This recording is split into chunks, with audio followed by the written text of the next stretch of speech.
한약 그리고 뭐 치료약과 보약 이렇게 나누시는 분들이 굉장히 많은 것 같은데 예를 들어서 뭐 비염에 대한 치료, 한약 치료 상당히 좀 효과가 좋을 수 있습니다. 이런 부분에서 좀 예를 들어서 설명을 드리면 비염에 대한 치료 증상으로 봤을 때는 좋아지기 때문에 치료로도 볼 수 있지만 비염의 증상만 완화시키는 것이 한약의 주 효능 효과가 아니라 이 비염 자체가 발생되는 원인을 좀 파악을 해서 우리 면역력이나 호흡 기능을 좀 보강해주는 약재도 함께 들어가거든요. 그렇기 때문에 내가 치료한 증상에 있어서는 치료약이라고 볼 수도 있지만 또 내 몸 전체적으로 볼 때는 또 보약이라고 볼 수도 있습니다. 그렇기 때문에 우리 몸의 밸런스를 맞춰가는 과정이지 치료약과 보약을 굳이 나눌 필요는 없다고 생각합니다. 원장님들, 저희가 알고 있는 이런 속설들 진실일까요? 거짓일까요? 이 부분에 대해서 네. 좀 설명을 드리자면 굉장히 좀 속상한 오해라고 볼 수가 있겠습니다. 어떤 이유에서요? 어떤 이유에서인지 좀 간략하게 좀 쉽게 설명을 드리면 네. 이제 우리가 좀 어릴 때 뭐 소화나 흡수가 좀 잘 안 돼서 좀 말랐던 친구들이 좀 많이 있습니다. 그 소화기나 실제로 뭐 위장 자체가 좀 작거나 한 친구들도 있지만 대부분은 기능적으로 좀 부족해진 친구들이 있는데요. 이런 경우에 소화 보약을 복용을 하면서 이 친구 같은 경우에는 소화기를 보충해주는 한약을 복용을 했겠죠. 그러면서 소화기가 좋아지면서 몸이 좋아지고 입맛이 좋아지다 보니까 나도 모르게 많이 먹게 되고 네. 많이 먹으면서 살이 찌는 거지. 한약을 복용했다 그리고 많이 먹었다 살쪘다.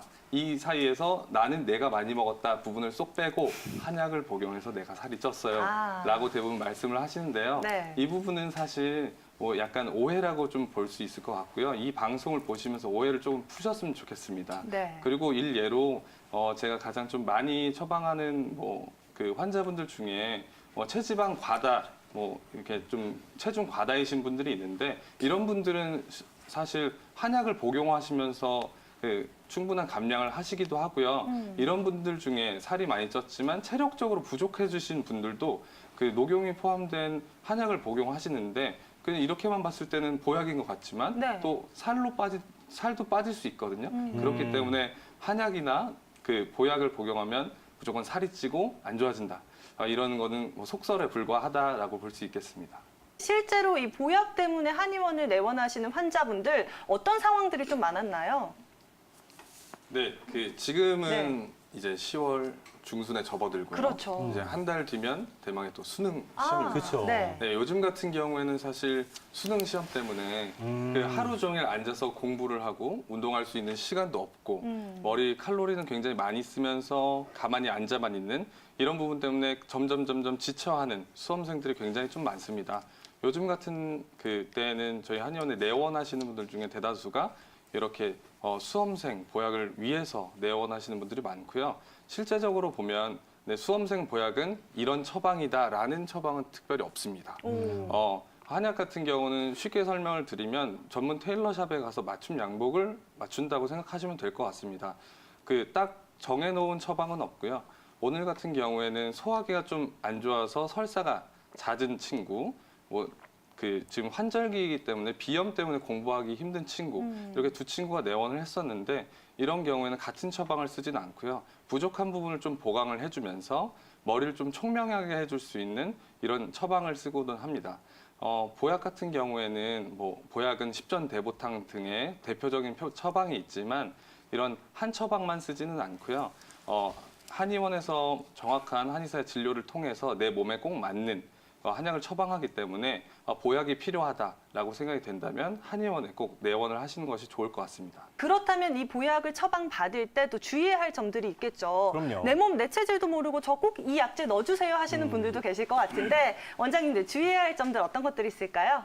네, 요즘에는 많이 네. 줄어들긴 했지만 네. 요즘에도 간간히 직접 녹용을 들고 한의원에 내원하시는 분들이 오. 종종 계십니다.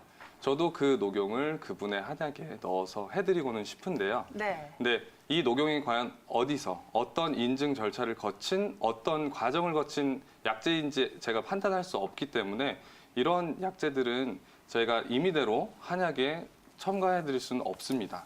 저희 한의원에 쓰는 한약재는 식약처를 통해서 그 성분 검사, 잔류 농약 검사 모두 끝난 한약재만 전문 제약회사를 통해서 공급받아서 쓰고 있기 때문에 이런 부분은 사실 이렇게 들고 오신다고 한다 한들 제가 직접 그분의 한약에 넣어드릴 수는 없고요. 이렇게 한약재가 그냥 중구난방 뭐 그냥 어디서 그냥 쉽게 얻어올 수 있는 약재로 대충 넣어서 끓이는 것이 아니라 나라에서 인증받은 약재들로만 구성을 해서 하는 것이기 때문에 이런 부분을 조금 알아두시는 게 좋을 것 같고요. 그리고 체질마다 조금씩 다릅니다. 어떤 분들은 굉장히 고가의 녹용인이 조금 더 내 몸에 보약이 되시는 분들도 있고 어떤 분들은 조금 더 저가의 약재가 내 몸에 꼭 맞는 경우가 있습니다. 그렇기 때문에 나는 옆에서 이 사람이 이 약재를 복용하고 좋아졌다고 해서 나는 꼭 그렇다라는 법은 없기 때문에 가까운 한의원에 내원을 하셔서 진료를 받으시고 네. 보약을 복용하시는 것이 맞을 것 같습니다. 그럼 이런 ADHD도 이렇게 여러 가지 종류로 좀 나뉠 수가 있나요, 최성근 원장님? 네, ADHD도 좀 나눠볼 수 있는데요. ADHD는 뭐 주의력 결핍, 과잉 행동 장애입니다. 이런 그 두 가지로 크게 나누어 볼 수 있는데요. 주의력 결핍형과 과잉 행동 충동형 이렇게 두 가지로 좀 분류해서 볼 수 있을 것 같습니다. 일단 먼저 주의력 결핍형의 특징적인 좀 증상들이나 뭐 이런 특징적인 기준을 좀 말씀을 드리면 첫 번째로는 일단 내가 학업이나 뭐 기타 다른 활동에서 좀 부주의한 실수가 좀 잦다 뭐라는 증상이 좀 나타날 수 있고요. 두 번째로는 주의 집중이 좀 지속적으로 하기 좀 어렵고 세 번째로는 뭐 옷을 입자 우리 이제 나갈 준비를 하자라고 어떤 지시 사항이 있었을 때 이 지시를 올바르게 좀 완수해내기 좀 어려운 증상들이 좀 나타납니다. 그리고 대화를 할 때 다른 사람의 말을 좀 경청하지 않은 그런 주의력이 산만해지는 특징적인 증상들이 나타날 수 있고요. 그리고 물건을 좀 중요한 물건이라도 좀 쉽게 잃어버린다는 이런 증상도 함께 발생 가능합니다. 그리고 마지막으로 뭐 주의 집중을 좀 하다가도 외부에서 무슨 소리가 나거나 누가 왔을 때 이 집중력이 좀 흐트러지기 쉽거든요.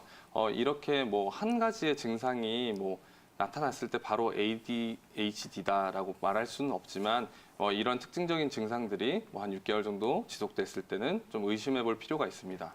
두 번째로는 과잉 행동형인데요. 주의력 결핍형과는 조금 다른 양상을 보입니다. 일단은 뭐 아이들은 좀 그런 경향이 보이기는 하지만 손과 발을 좀 가만히 두지를 못하고 좀 몸을 뭐 계속 움직이는 증상을 좀 보일 수 있고요. 그리고 조용히 해야 되고 가만히 있어야 되는 그런 상황에서도 지나치게 좀 활동적인 면을 보입니다.